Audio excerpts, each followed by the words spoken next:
fog, out of the night, and into his American adventures comes Bulldog Drummond.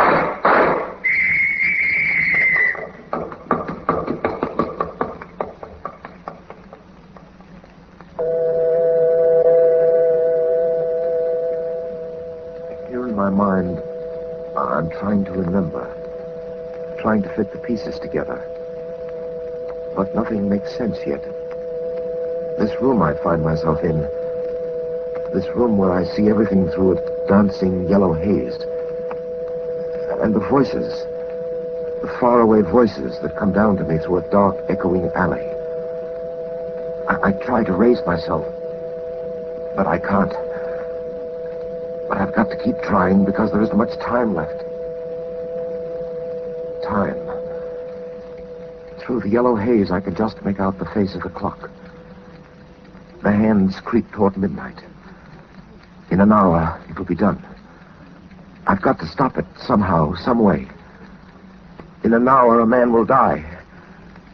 That much I can remember now. But there are the other pieces in the crazy jigsaw puzzle. The whirling pieces which fly sickeningly around inside here in my mind. The voices. My name is Linda Bennett. I need your help. That voice, that's one. My name is Linda Bennett. I need your help. Linda Bennett. Linda Bennett.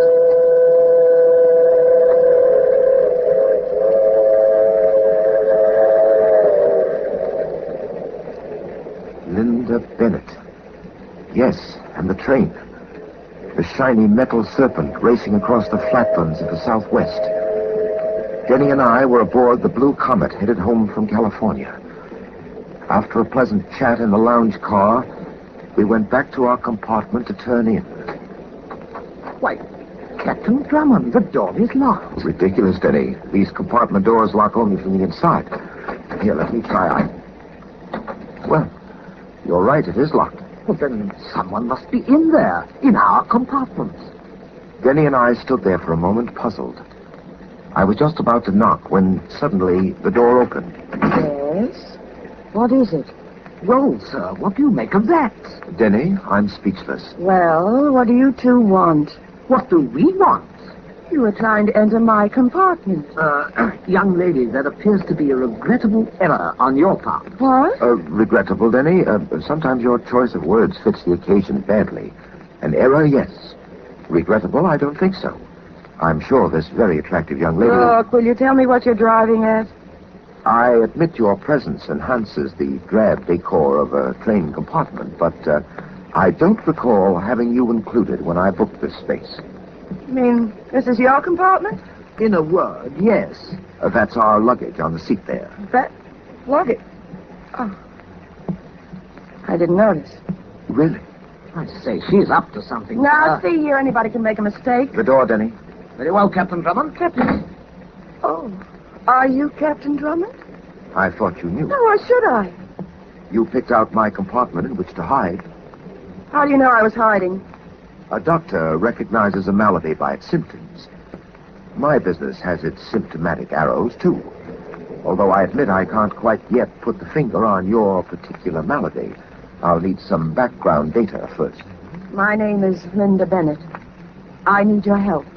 I'll call you Linda. Dr. Drummond's bedside manner. Go ahead, Linda. I'm on my way to Mexico City to find my brother. You're off to a bad start. This train is headed due east. Yes, I know. I'm getting off at Tucson. I'm flying from Tucson to Mexico.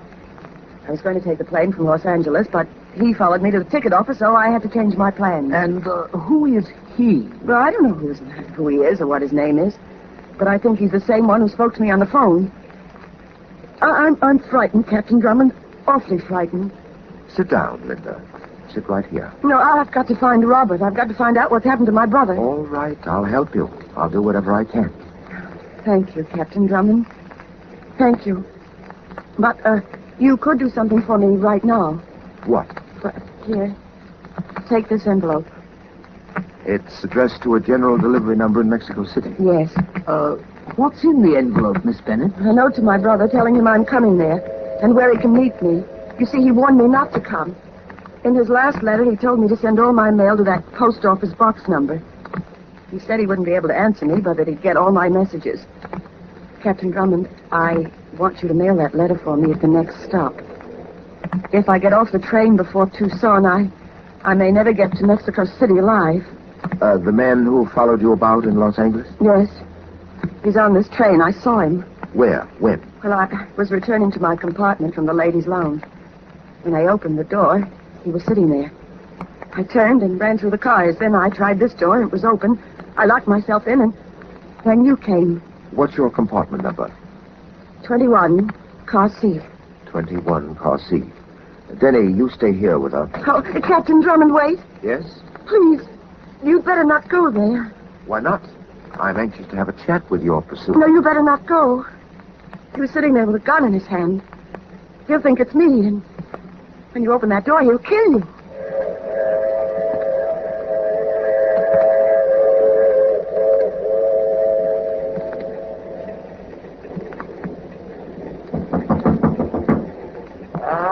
What is it? Porter, message for Miss Bennett.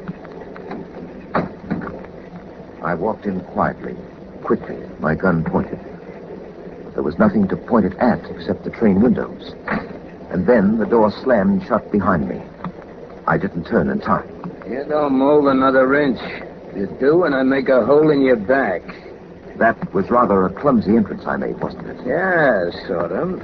You'll oblige me by dropping your gun in the seat there. Yes, when you put it so nicely, how can I refuse? Now turn around so I can see what you look like. How's this? You don't look stupid. My actions are deceiving. Sit down. Go ahead, sit down on that seat opposite. Thank you. We'll have a talk. That gun you're holding is going to make conversation difficult. I get lonely just sitting around waiting to do what I'm paid for. I'm glad you came in. I get somebody to talk to while I wait. Maybe you're waiting in vain. She'll come back. Well, I'm sure she won't. Then I'll find her someplace else. I always find them. That's my job. That's all? No. I kill them. Killing is my business. Nice work you're in. It's just like any other business, only harder. Rather risky, too, I imagine. Yeah, it's risky. Hey, where do you tie in with that Bennett girl? I just want to make sure that she remains alive. She's a nice-looking girl. Love, huh? No.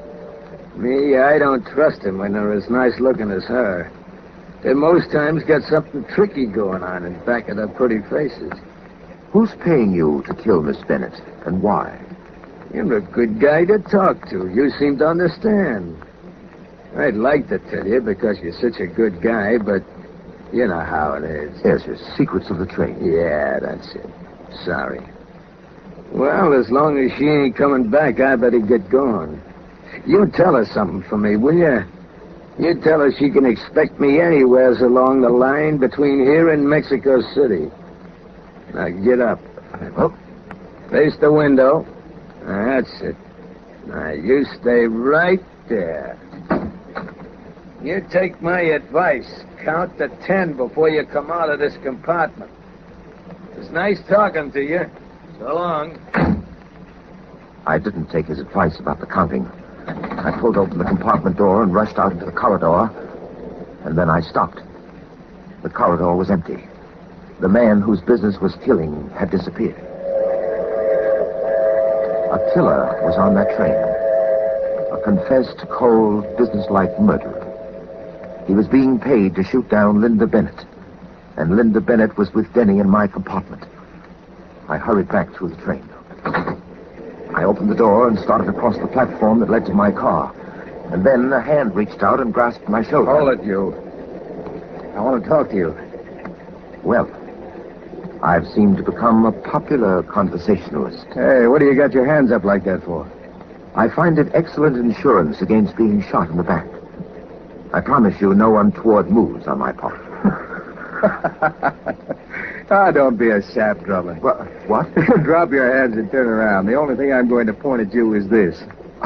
I don't understand. Well, a badge like this should be familiar to a guy like you. Police? Yes, West Coast. Homicide Division. Lieutenant, name's Gregg, Sid Gregg. Oh, well, believe me, Lieutenant Gregg, you've no idea what a pleasant surprise you turned out to be. But tell me, how did you know who I was? Well, I checked around. I made it my business to find out after I saw the dame go into your compartment. Linda Bennett, you know her? Yeah, real good. I've been escorting Miss Bennett for quite some time, only she doesn't know it. You've been trailing her? Yes, for 3 months. Well, why? What's the reason? Didn't she tell you anything about it? About Larry Kramer? No, I don't know what you're talking about. Miss Bennett just told me she was on her way to Mexico City to find her brother. Mexico City, yeah, that might be it. He might be there at that. Greg, would you mind letting me in on what's really going on? Oh, sure. I'll get around to explanations a little later, when there's time. Right now, I'll give you a brief version. You can help me save a guy's life, Drummond. Whose life? Larry Kramer's. He's got to be saved before it's too late.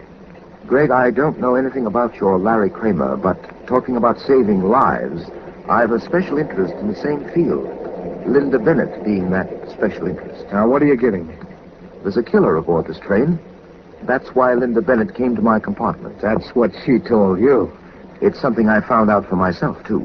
What do you mean? I talked to the killer in her compartment. He didn't leave any doubt as to what he's up to. If and when he finds Linda Bennett, he'll kill her. Is this on the level? On the level, Greg. And I want to make sure that he doesn't find Linda. Well, I don't know what your angle is in this, Drummond, but I'm just as anxious as you are to see that the Bennett dame doesn't get knocked off. Very well, then, come on. She's still in my compartment. My man Denny is looking after her. She's not in your compartment, Drummond. What? I just came from there. But that guy you call Denny is still there with a lump on his head the size of an egg. Well, what happened? Is Denny all right? Well, he was out cold when I left, but the doc said he'll come around okay. We'd better find that Bennett dame before that gunsel catches up with her. I'll take the cars ahead. You... Drummond, look out!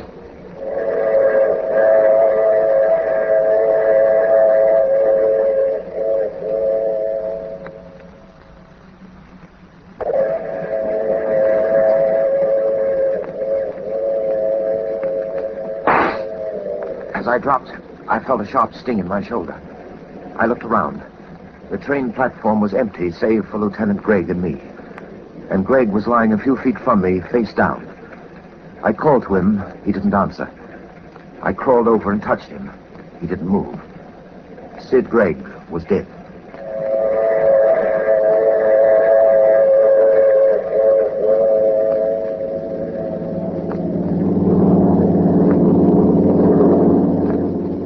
Feeling better, Denny? Frankly, sir, I feel downright rotten. My head. I was just about to ask you how that happened. Well, I don't quite know, sir.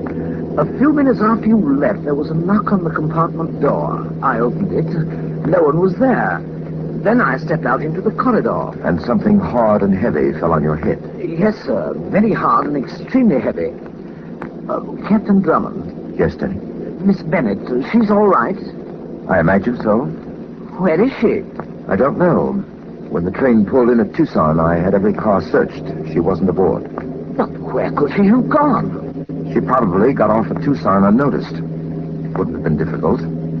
I had lost interest in Linda Bennett momentarily. What do you mean, sir? I had a murder on my hands. Murder? A West Coast police lieutenant named Sid Gregg was shot while I was with him. I was luckier than he. I escaped with a shoulder graze. Oh, really, sir? You're not making sense. Where does the police lieutenant come into this? Well, Gregg didn't get a chance to tell me the full story. While I waited for this plane to Mexico City to take off, I phoned the West Coast police, and they gave me the details. Gregg was interested in saving the life of a Larry Kramer. Kramer is sentenced to die next Wednesday for a murder. Gregg believed Kramer to be innocent. He received special permission to work full-time on the case. Well, it still doesn't make sense to me, sir. What has all this to do with Linda Bennett? If it has anything to do with her. It certainly has, Denny. Linda Bennett was the state's material witness in the Kramer case. She was with Kramer. He was drunk when the shooting took place. Miss Bennett's testimony secured the conviction against Kramer. But what about that story she told us of her brother in Mexico City? Miss Bennett has no brother in Mexico City. She has no brother anywhere. But that envelope she gave you to mail. I mailed it. Oh, really, sir? That wasn't very clever of you, if I may say so. You may say so, Denny. But perhaps you'll be happy to hear I took the liberty of opening it first, before I placed a stamp on it, of course. Oh, what did the letter say, sir? Nothing. What? Nothing? It was a blank. That is, it was this, a blank check. Here, look at it. The Triangle National Bank, Los Angeles. A blank check. What do you suppose that means? I don't know yet, but I'm holding on to it. I've an idea this blank draft is going to pay us dividends when we get to Mexico City. Mexico City? That's where this plane is taking us. Oh, yes. To Mexico City and to Linda Bennett. You seem to be fairly sure that Miss Bennett will turn up there. Fairly. But how do you know that the killer won't find her before we do? Because, Denny, right now, he's relying on us to pick up Miss Bennett's trail for him. He booked reservations on this plane. What?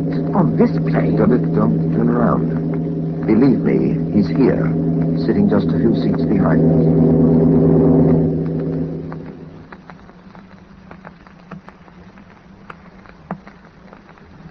Denny and I went to the Mexico City post office. As usual, the killer came along. Denny had his instructions. I watched him walk across the concourse and take his station near the general delivery boxes. I stopped at one of the writing tables and waited.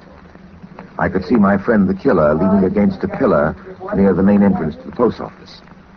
He looked properly confused. We all waited, Denny, he, and I. Less than an hour passed when it happened. Box 41 was opened. The blonde young lady drew out an envelope, closed the box, and walked away. The young lady was Linda Bennett. She looked even more attractive with her hair dyed blonde. Denny followed after her, and after Denny, the ever-present pursuer. I took my place at the end of the line. I beg your pardon. Okay, it's my fault, senor. Senor, you are leaving. Sorry, I'm in a bit of a hurry. You do not give me an opportunity to apologize, senor. It's quite all right. My name, senor, is Dolores. A very pretty name. You do not go that way, senor. What? You turn. We go through the side door, this way. The car is waiting. The car? What are you talking about? You come the way I say. I have in my pocket a gun. You come with me, senor, or I will kill you right here. Senor, you will get into the car. As I stepped into the car, I saw a shiny object flash past my eyes. And then all the world fell in on me. Oh, Here in my mind, I'm trying to remember, trying to fit the pieces together. And now, they're together. On my face, I can smell the sharp odor of chloroform. Now I see the clock clearly, 20 after 11. At 12, Kramer will die. 40 minutes to save a man's life. I've got to get out of here. Senor, you are awake. As she bent down to place the chloroform cloth to my face, I reached out and grasped her arm. Oh, my arm! Let go my Then, with all the might left in me, I clenched my fist, and then I set it on its mission. I rushed across the room to the door, opened it, and walked out into the night. I never knew fresh air could smell so good. A few yards from the house, I saw the black sedan. I got into the car, switched on the ignition, slammed the car into gear, and cut into the darkness ahead.